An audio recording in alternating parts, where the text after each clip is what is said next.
छोड़ दीजिए, मुझे छोड़ दीजिए, मत बांधिए, मुझे छोड़ दीजिए। टूनी चिड़िया एक रस्सी से टुनटुनी चिड़िया को बांध रही है। टुनटुनी खुद को छुड़ाने की बहुत कोशिश कर रही है, लेकिन अपने आप को वो छुड़ा नहीं पा रही है। चुप, बिल्कुल चुप, ज्यादा बात मत कर, समझी? नहीं तो तेरा हाल भी उस पेड़ की तरह करेंगे। ये बोलकर टूनी ने टुनटुनी चिड़िया को अच्छी तरह से बांध दिया और एक कुल्हाड़ी लेकर बगीचे में कटहल की पेड़ की ओर चली गई और कुल्हाड़ी से पेड़ काटने लगी। पेड़ काटने की आवाज सुनकर टुनटुनी तड़पने लगी, जैसे कि उस पेड़ के साथ उसका कोई रिश्ता हो, और जोर जोर से चिल्लाकर पेड़ काटने के लिए मना करने लगी और रोने लगी।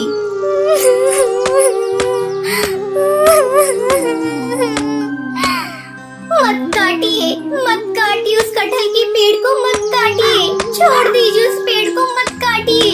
लेकिन वो पेड़ काट देती है और इधर टुनटुनी रोते रोते बेहोश हो जाती है। मगर उस कटहल के पेड़ के साथ टुनटुनी का क्या रिश्ता है? आखिर उसके साथ ये चिड़िया ऐसा क्यों कर रही है? इसमें गलती किसकी है? ये जानने के लिए हमें थोड़ा पीछे जाना होगा। टुनटुनी के पिता का नाम टुन्नू लाल है, लेकिन टूनी उसकी असली माँ नहीं है। टूनी उसकी सौतेली माँ है। उसकी असली माँ का नाम रानी था। टुनटुनी अपनी माँ और पिता के साथ खुशी खुशी रहती थी। रानी चिड़िया को बगीचे का बहुत शौक था। वो पूरा दिन बगीचे में रंग बिरंगे फूल उगाने में लगी रहती थी। टुनटुनी भी माँ के साथ बगीचे में काम करती थी। उस घर का आंगन हमेशा खिला खिला रहता था। एक दिन रानी चिड़िया बाजार से कटहल के पेड़ का बीज लाई और बगीचे में उसे लगा दिया। माँ, ये कौन सी पेड़ का बीज है? कटहल का बीज है बेटी। जब ये पेड़ बड़ा होगा तब इसमें बड़े बड़े कटहल पकेंगे, और अगर तब मैं नहीं रही तो तुझे इस पेड़ को देखकर मेरी याद आएगी। ऐसा मत कहिए माँ, आप हमेशा हमेशा के लिए मेरे साथ रहेंगी, वादा कीजिए। अच्छा बाबा, अच्छा, मैं वादा करती हूँ कि मैं हमेशा तेरे साथ रहूंगी। रानी चिड़िया टुनटुनी को गले लगा लेती है, लेकिन तभी उसका सर चकरा जाता है और वो बेहोश हो जाती है। माँ, क्या हुआ माँ? माँ, आँखें खोलो। तभी टुन्नू लाल वहाँ पर आता है और रानी चिड़िया को अस्पताल लेकर जाता है। वहाँ पता चलता है कि रानी को ब्रेन ट्यूमर है। वो ज्यादा दिन इस दुनिया में नहीं रह सकती है। ये सुनकर टुनटुनी बहुत रोती है। उसके कुछ दिन बाद रानी चिड़िया की तबीयत और भी खराब होने लगती है।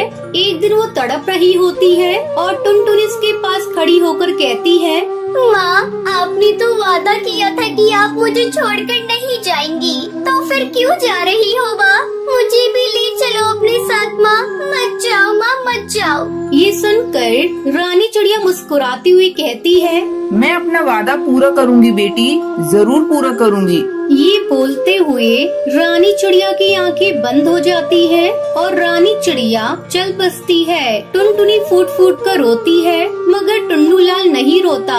वो खुश है कि वो दूसरी शादी कर सकता है। रानी चिड़िया का अंतिम संस्कार किया जाता है और उसके ठीक 2 दिन बाद टुन्नू लाल दूसरी शादी करके टूनी चिड़िया को घर ले आता है।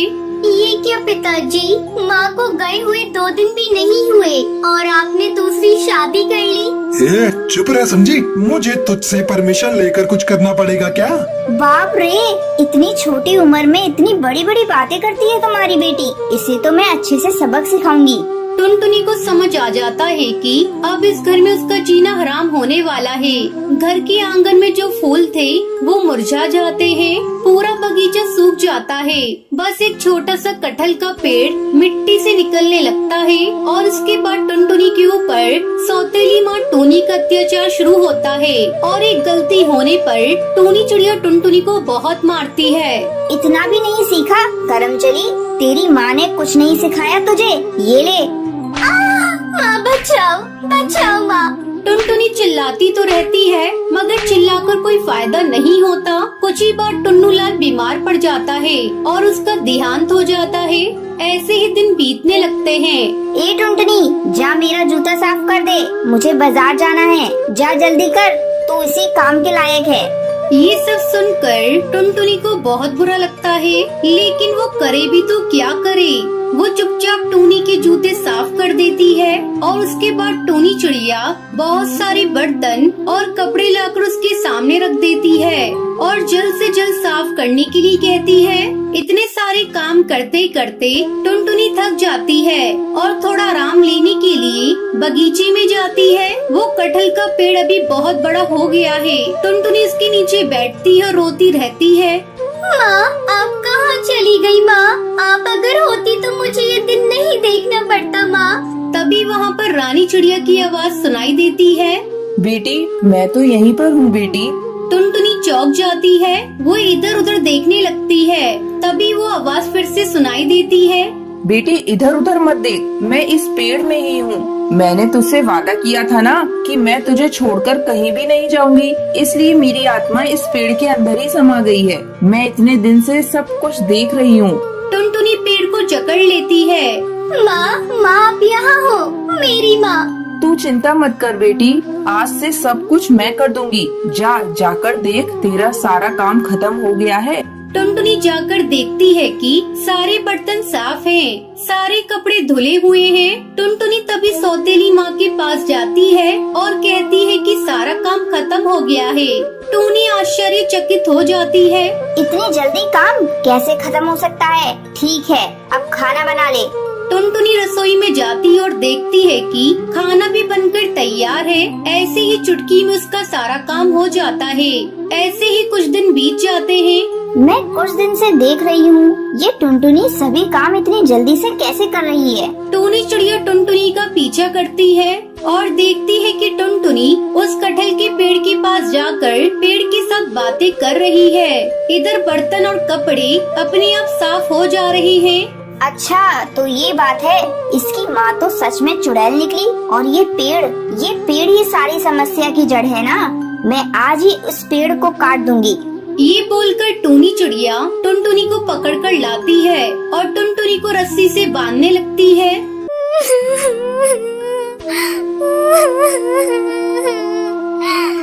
छोड़ दीजिए, मुझे छोड़ दीजिए, मत बांधिए, मुझे छोड़ दीजिए। टूनी चिड़िया एक रस्सी से टुनटुनी चिड़िया को बांध रही है। टुनटुनी खुद को छुड़ाने की बहुत कोशिश कर रही है, लेकिन अपने आप को वो छुड़ा नहीं पा रही है। चुप, बिल्कुल चुप, ज्यादा बात मत कर, समझी? नहीं तो तेरा हाल भी उस पेड़ की तरह करेंगे। ये बोलकर टूनी ने टुनटुनी चिड़िया को अच्छी तरह से बांध दिया और एक कुल्हाड़ी लेकर बगीचे में कटहल की पेड़ की ओर चली गई और कुल्हाड़ी से पेड़ काटने लगी। पेड़ काटने की आवाज सुनकर टुनटुनी तड़पने लगी, जैसे कि उस पेड़ के साथ उसका कोई रिश्ता हो, और जोर जोर से चिल्लाकर पेड़ काटने के लिए मना करने लगी और रोने लगी। मत काटिए उस कटहल के पेड़ को, मत काटिए, छोड़ दीजिए उस पेड़ को, मत काटिए। लेकिन वो पेड़ काट देती है और इधर टुनटुनी रोते रोते बेहोश हो जाती है। पेड़ काट कर टूनी चिड़िया बहुत खुश होती है। उस पेड़ पर एक कटहल लगा हुआ था। टूनी उस कटहल को पेड़ से तोड़ती है और उस कटहल को काटती है। टुनटुनी को होश आ जाता है। टूनी कहती है, ये देख, तेरी माँ के लगाए हुए पेड़ को काट दिया। ये ले, तू भी इस कटहल से थोड़ा सा खा ले, इसके बाद तो तुझे और नहीं मिलेगा। टूनी टुनटुनी को थोड़ा सा कटहल खाने के लिए देती है। टुनटुनी वो खा लेती है। टूनी बाकी कटहल खाती है और उसके बाद उनके साथ कुछ अजीब सी चीजें होने लगती हैं। दोनों का सर घूमने लगता है और एक चमत्कार हो जाता है। किसी जादुई शक्ति से उसकी सौतेली माँ मर जाती है। तभी वहाँ रानी चिड़िया की आत्मा प्रकट होती है और कहती है, ये अंदर से जहरीली थी, इसलिए कटहल इसके लिए जहर बन गया। और मेरी बेटी, तुम अंदर से खूबसूरत हो, इसलिए तुम खूबसूरत हो गई। इस तरह टुनटुनी चिड़िया को अपनी सौतेली माँ से छुटकारा मिल गया और वो खुशी खुशी रहने लगी।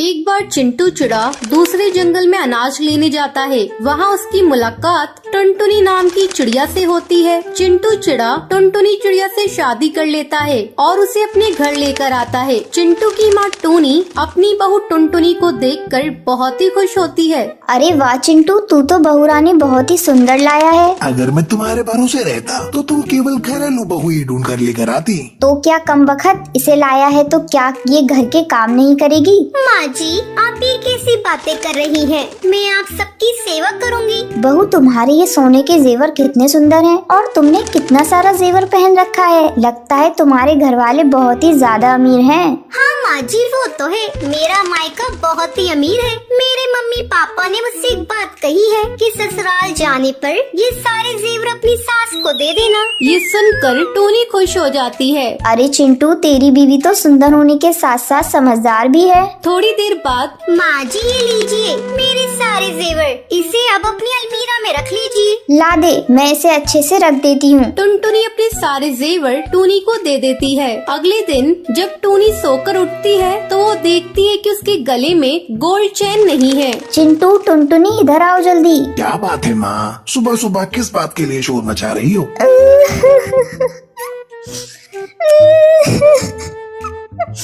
क्या बताऊं बेटा, मेरे गले में जो 10 तोले की सोने की चैन थी वो गायब है। वो मेरे गले में नहीं है, पता नहीं उसे किसने चुरा लिया। माँ जी, आपकी चैन चुराएगा कौन? याद करके देखिए, आपने उसे कहीं रख तो नहीं दिया है? अरे नहीं बहू, मैंने जब उसे उतारा ही नहीं तो रखने का सवाल ही नहीं होता। अब मुझे याद आया माँ जी, कल आप बाजार गई थी, लगता है वहीं किसी ने आपकी चैन को चुरा लिया। चोर चक्के भीड़ वाले इलाके में ही घूमते रहते हैं। शायद तू ठीक कह रही है बहू, मैं तो भूल गई थी कि कल मैं बाजार गई थी और मैं सोच सोच कर परेशान हो रही थी कि घर में से वो चैन कहाँ गई। तब चिंटू कहता है, माँ, मैं देख रहा हूँ आजकल तुम भुलक्कड़ होती जा रही हो। ऐसा करो, घर की सारी चाबियाँ टुनटुनी को दे दो। हाँ बेटा, तू सही कह रहा है, मैं अभी सारी चाबियाँ टुनटुनी को दे देती हूँ। टोनी घर की सारी चाबियाँ टुनटुनी को दे देती है। माँ जी, मैं ये सारी चाबियों को लेकर क्या करूँगी? इसे आप ही रखिए।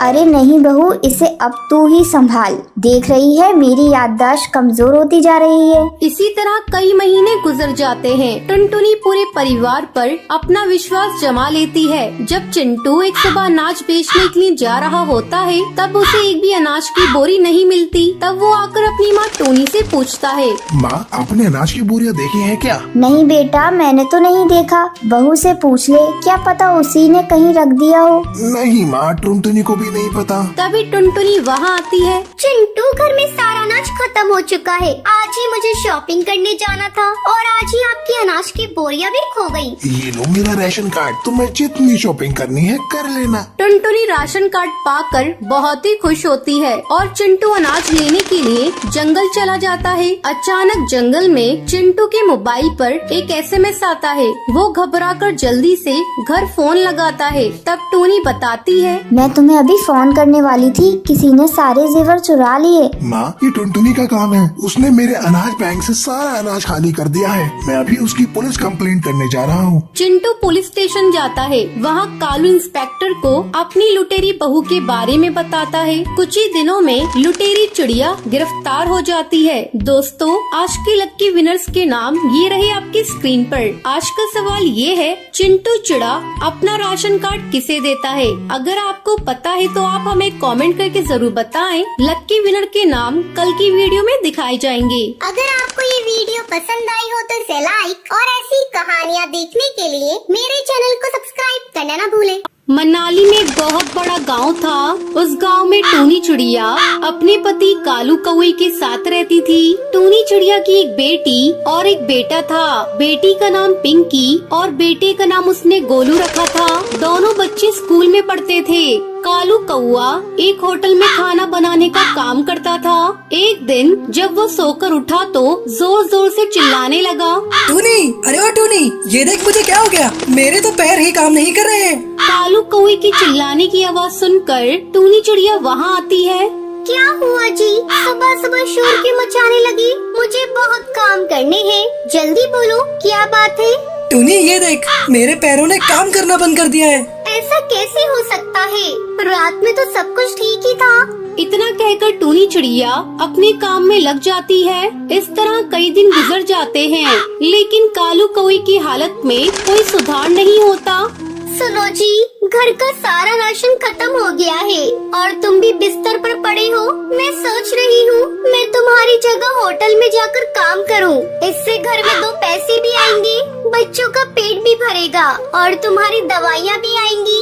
टूनी चिड़िया कालू कौवे की होटल में जाती है। जब होटल का मालिक टूनी चिड़िया को देखता है तो उसे डांटने लगता है। क्यों री, तेरा पति कहाँ है? ज्यादा काम है उसे, देखता हूँ कौन उसे काम देता है।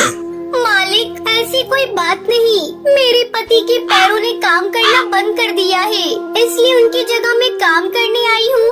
ठीक है, अभी से लग जा काम पर। टूनी चिड़िया होटल में काम करने लगती है। ऐसे ही दिन बीतने लगते हैं। एक दिन जब टूनी चिड़िया होटल में भोजन बना रही थी, तभी वो देखती है कि होटल के कुछ स्टाफ एक पक्षी को पीट रहे हैं। अरे हरी काकी, होटल के स्टाफ मिलकर इस पक्षी को क्यों पीट रहे हैं? तुझे नहीं पता, यहाँ तो अक्सर ऐसा ही होता है। जब कोई गरीब पक्षी पैसा नहीं दे पाता तो ये स्टाफ मिलकर उसे पीटते हैं। ये तो बहुत गलत बात है। इतने बड़े होटल में अगर कोई पक्षी खाना खा लेगा और पैसे नहीं देगा तो उसे पीटेंगे। जरा धीरे बोल टूनी, अगर होटल के मालिक ने सुन लिया तो तुझे भी काम से बाहर निकाल देंगे। टूनी चिड़िया बहुत दुखी थी, लेकिन वो कुछ कर भी नहीं सकती थी। वो अपने काम में लग जाती है। एक दिन टूनी चिड़िया की सास सुंदरी कौवी अपने बेटे को देखने के लिए उसके घर आती है। उस समय टूनी चिड़िया घर पर नहीं थी, वो होटल में काम कर रही थी। क्यों रे, तुझे इस हाल में छोड़कर तेरी पत्नी कहाँ गुलछर्रे उड़ा रही है? इस हाल में उसे तेरे पास होना चाहिए और वो इधर उधर घूम रही है। तुम मेरी पत्नी को इस तरह क्यों बोल रही हो माँ? आज टूनी की वजह से ही ये घर चल रहा है। मेरी जगह वो होटल में काम करती है। तुझे तो पता है हमारे घर की बहुएं बाहर जाकर काम नहीं करती, फिर तूने कैसे उसे बाहर जाकर काम करने की इजाजत दे दी? आने दे, आज मैं उससे बात करती हूँ। फिर टूनी चिड़िया घर आती है, तभी उसकी सास उस पर चिल्लाने लगती है। बहू, अगर तुझे बाहर काम ही करना था तो पहले मुझसे तो पूछ लिया होता। मैं तुझे सलाह दे देती कि तुझे क्या करना है। दूसरे की गुलामी करने से अच्छा है तू अपना कोई काम धंधा शुरू कर दे। इससे तेरा घर परिवार अच्छे से चलता रहेगा। लेकिन माँ जी, मैं ऐसा कौन सा काम करूँ? मुझे तो कुछ समझ में नहीं आता। तुझे याद है ना, जब मैं अपने बेटे के लिए तुझे देखने गई थी तो तूने मुझे मोमोज बनाकर खिलाया था। बड़े स्वादिष्ट बने थे। अरे इसी से तो मैं तुझे अपने घर की बहू बनाकर लाई थी। ऐसा कर बहू, तू अपनी एक छोटी सी मोमोज की दुकान खोल ले। आप बिल्कुल ठीक कह रही हैं माँ जी। मैं कल ही मोमोज की छोटी सी दुकान खोल लेती हूँ। इससे मैं गरीबों को भी खिला पाऊंगी। टूनी चिड़िया को अपनी सास की सलाह पसंद आ जाती है और अगले ही दिन वो अपनी एक छोटी सी मोमोज की दुकान खोल लेती है। आओ हरी काका, मैं 5 रुपए में आपको भरपेट मोमोज खिलाऊंगी। जल्दी टूनी चिड़िया की दुकान पर 5 रुपए में मोमोज खाने वालों की भीड़ लग जाती है। कुछ ही दिनों में टूनी को मोमोज से अच्छी कमाई होने लगती है। फिर सभी खुशी खुशी रहने लगते हैं।